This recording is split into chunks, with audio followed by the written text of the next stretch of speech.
Very difficult. So your agent knows. Sure, your agent's got to step in and help. Yeah, he did step in and help. He told me that. Who was it? Sorry. It was at the time it was SFX, which has now gone to Wasserman. Yeah. A guy called Simon Bailiff, who they were a big agency. They had Alan Shearer, Michael Owen, Beckham. So they were the top dogs. So he said to me, he says, "I want you to go and speak to the manager." And I was like, "What?" It was like, "I wanted to go and tell the manager you got a problem."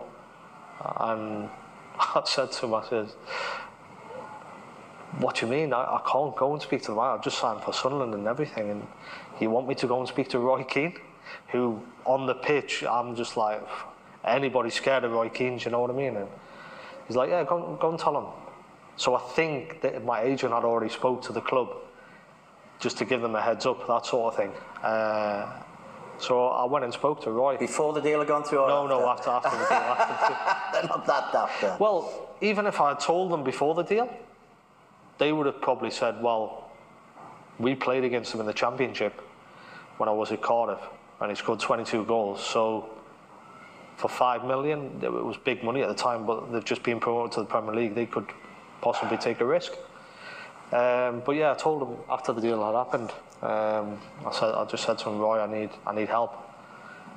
And he was like, "What is it?" I says, "Well, obviously I've just been divorced, got a big gambling problem, and that sort of thing." He was like, "I like your honesty, Chops." He actually said that. He says, "I like your honesty." And then he started telling me about some problems he had. And do you know what? We just clicked straight there between us. And Roy Keane was brilliant for me. He went, "Right, okay, what I'm going to do is I'm going to speak to Peter Kay at the Sport and Chance Clinic, which was set up by Tony Adams.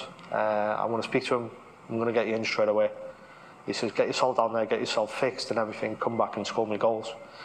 So yeah, it was really good. I was scoring goals for Sunderland in the Premier League, and Roy had done as much as possible to try and help me, and Sunderland Football Club did as well. So he's not this big, scary animal who goes around kicking his grandmother? Do you know what? Roy Keane's a winner. And when you see how he played like that in training, even with us, when he was the manager. He was doing little small boxes, and he didn't want to go in the middle, he wanted to win the ball back.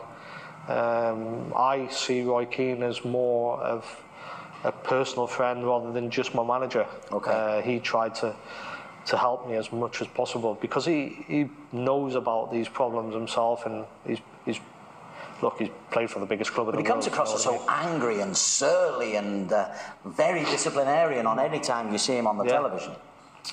Yeah, which surprises people when I say he's actually a nice guy. I actually got on well with him. Every day after training, Chops, my door's open. If you want to have a green tea, because I used to love green tea. If you want to have a green tea, coffee, you're welcome to come in. And Roy Keane was brilliant. And yeah, I've seen the bad side to him in the dressing room, but that's only because he's a winner, and he wanted to. His standards were so high when he was the manager of Sunderland, and he wanted to make that club as good as possible. And I think he probably realises himself that he set the standards too high for the football club at the time. But with players, yeah, some players don't like him, but I don't have any disrespect for Roy Keane.